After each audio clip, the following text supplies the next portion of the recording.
Hello ladies and gentlemen, welcome back. This is Force and today we will be checking out Magic 2015, the next installment in the Duels of the Planeswalkers yearly series. Pretty excited because I was honestly a little disappointed with Duels 2014. I didn't think it was as good as Duels 2013 was. The other thing here is I'm really excited to try this deck customization. Now, I'm going to be hopping into this pretty blind. I just want to go through and sort of experience this for the first time with you guys.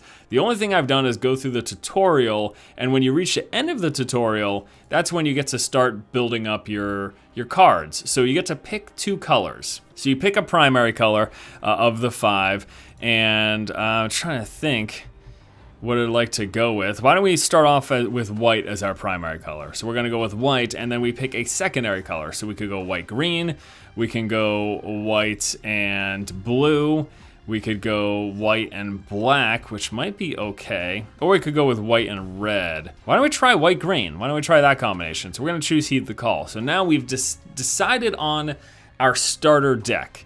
And then with that, we're gonna go through a final test, basically. This is essentially the final step of the tutorial. But you can choose whatever color combination that you like out of all the color combinations, which is really cool. So they take the full list of all cards available here, and they give you a basic deck of those colors, and then you just sort of take it from there. Let's see, I don't really want this opening hand because we only have 2/4, so let's draw a new hand. This looks to be a little bit better. Actually, I kind of like the look of this hand, so let's go ahead and keep it. All right, so we're gonna start off here with a Plains, and we'll throw down this guy, a trained Caracal. He's a 1/1, he's got lifelink. That's great. Let's take a quick look at, you can see a new user interface here. We've got the health represented in this red diamond, and then the purple diamonds display the various phases as you go through them. And then we've got the cards in deck, cards in hand, and cards in graveyard. Opposing deck here will be green at the very least. He's throwing down a Spire Tracer. Can only be blocked by creatures with flying or reach. We're in a really good position right now, though, because turn 2, we've got a second mana, and we can throw down this Timberland Guide. He's a 1/1. When he enters the battlefield, you're going to put a 1/1 counter on target creature. So we're going to throw that on our little cat dude here. And the really great thing about this is this means when he does more damage, that means we get more life gain because he's got lifelink. So I'll be moving into combat phase, and you can see it. We've got a special animation for combat phase. The board sort of splits in half. I like this because it's making it a little more obvious when it's time for you to attack, whereas in the last installments, the board changed color a little bit, but this is very much so in your face. Hey, there's a huge red bar in the center of the screen. It's time to start dealing some damage. All right, he's gonna drop a Timberland Guide, so he'll be pumping up his Spire Tracer with that, and then he's got a 2/2 that we will be unable to block. Although next turn, we're gonna be able to swing. Oh, he's gonna actually pump up his Timberland Guide. So that'll give him a 2/2 blocker. That's very smart of him, actually. That was a very good move. That was a very good move on his part, because now I don't want to attack here with this guy. I don't. And we're kind of screwed because we don't have any more mana. We didn't draw into another land, so we can't play any of these other cards in our hand. And I don't want to attack with these because he just kills the 2/2 with his 2/2. Although I guess that's going to happen either way, but we potentially... Yeah, I'm not going to attack. We're just going to pass the phase. I'll block if he chooses to attack me, but I'm not just gonna suicide my 2/2 in there. So he's gonna swing with everything. That's actually really good for me too. And I will block with nothing. We're gonna let that all go through. So he'll bring me down to 18 here. And then he is going to play Krenko's Command, which gives him 2 1/1s in play. We really need some more lands. Okay, so there we go. Play 2/2 first strike. Get a creature in play when he comes into play too. Or we could play the Advocate of the Beast, but since we don't have any beast in play, doesn't really make any sense for us to do that, so we're gonna put down the Attendant Knight. So we'll get a 2/2 first strike, and then when it enters the battlefield, we also get a 1/1. And with our 2/2 first strike, the lifelink, I wanna take advantage of it with this Hunt of the Week, which we can use to pump up our creature. So I think I'm gonna hold off on attacking still. Again, if I can pump this up, so Hunt of the Week puts a 1/1 counter on a creature and then has creatures fight, so I can pump it up to a 3/3 and then kill that guy without him dying, which is ideal. He's just going to attack with the Spire Tracer. That's the creature I cannot block, so that's a good move on his part. And then we are going to see a Siege Worm come into play. This is a 5/5, and he's able to Convoke, which means he can tap creatures to reduce its casting cost and play it. All right, we've got the 4, which means we can pump up and force a fight. We also have a 3/2 flying we can play. We can convoke this, which will get us 3 1/1 white creature tokens with flying in play. What if I attack with this, and then I could force a fight to kill the 5/5? All right, I am going to, what I'm actually gonna do is we are going to Hunt of the Week. We're gonna put a 1/1 counter on him, and then we're gonna have it fight the 2/2. So we're gonna kill off his 2/2 here. And this guy then becomes a 3/3. And then during attack phase, we are just gonna pass it over. And we get the life gain as well from that fight, which is good. So he's got his 5/5. He's going to swing with just the Spire Tracer, though. So he's going to save his 5/5 for a blocker. That makes sense to me. And, boy. We could get some flyers in play, which means we'll be able to... I really wish I had a beast, though. This card's only good if we've got a beast to... So this 3/2 flyer is going to give us something to hit him with. And we can convoke, in which we'll lose blockers. Well, let me show you what Convoke does exactly. So we're going to hit this. Your creatures can help cast a spell. Each creature tapped while casting this pays for 1 or 1 mana of the creature's color. So we can basically tap our creatures to pay this. So we could go 1, 2, 3, 4, 5, and then 6 will get us some 3/3 flyers in play. Why don't we do that? We're going to, yeah, I'm going to tap out.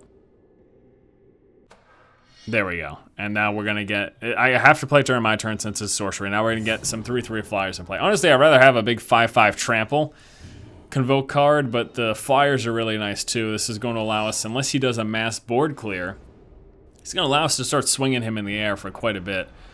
So let's see what he decides to do this turn. He's going to hit with both 1/1s. That I'm fine with. We're just going to take that damage.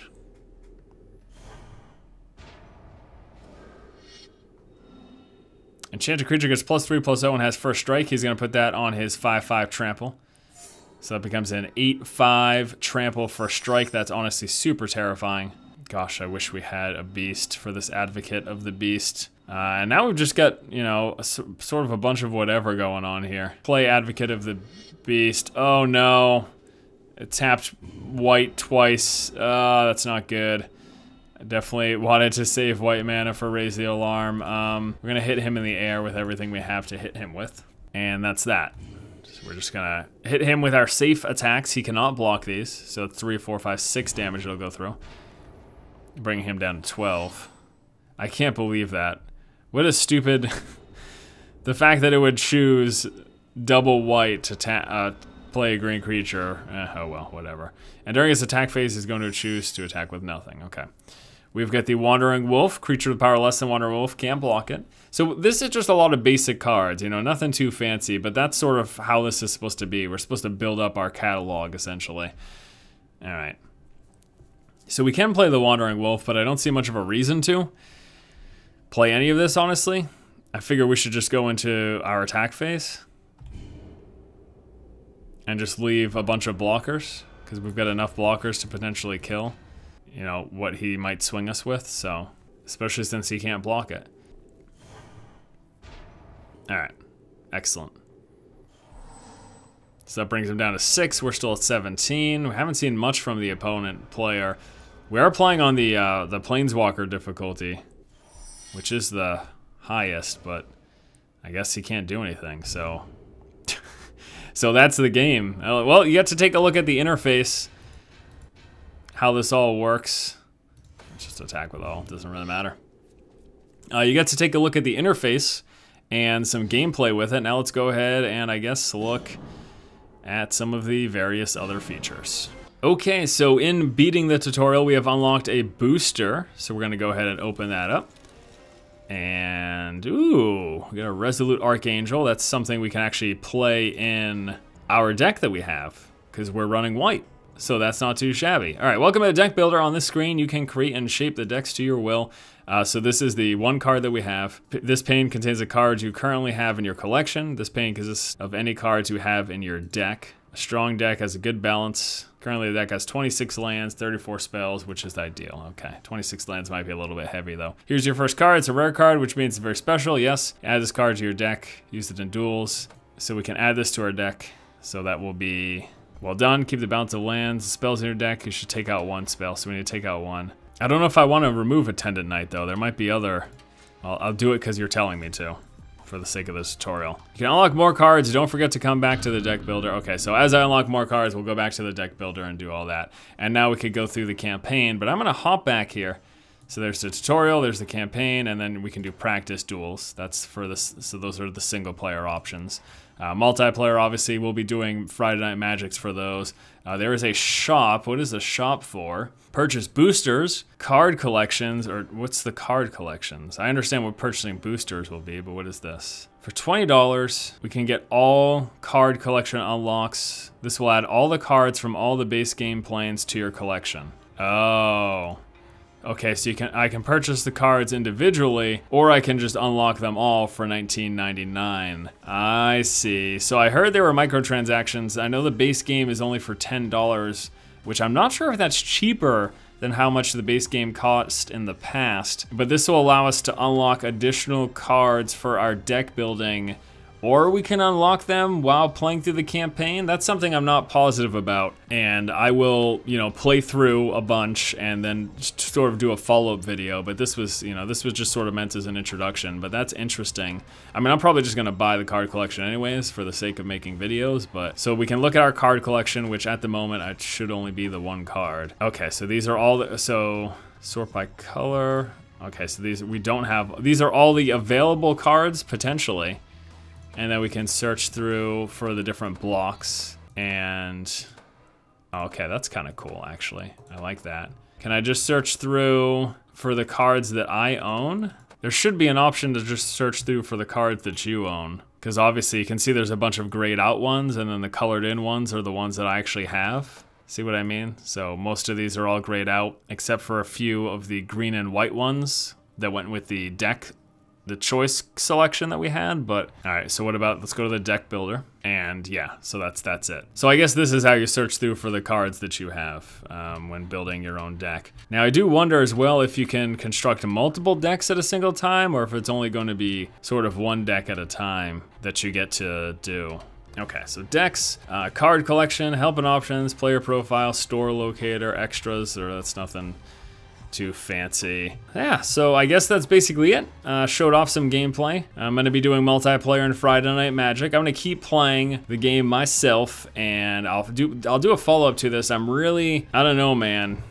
This is it's gonna be interesting to see if how you're able to unlock cards besides the purchasing, right? I'm gonna be very interested to see exactly how that works, because that's it's gonna be pretty important in terms of, yeah, even if this is the only way to unlock cards by purchasing those boosters or this card collection bundle, that would put the game price at $30, which I don't think is terrible, but I don't remember how much the game cost in prior years at its base level, so it's sort of hard to tell where they're going with this. But yeah, I'll do a follow-up, but this has been a first look and introduction into Duels 2015. Hopefully you guys enjoyed the video. I think the gameplay interface is pretty interesting. I like that we're gonna have full deck customization, or at least partially full, in the sense that there's a little bit of restriction in terms of the rarities and in terms of the rarities of cards you can have in your deck. But either way, I'm just looking forward to playing more of this and expect some more content. So thanks so much for watching. Hope you guys have a fantastic day.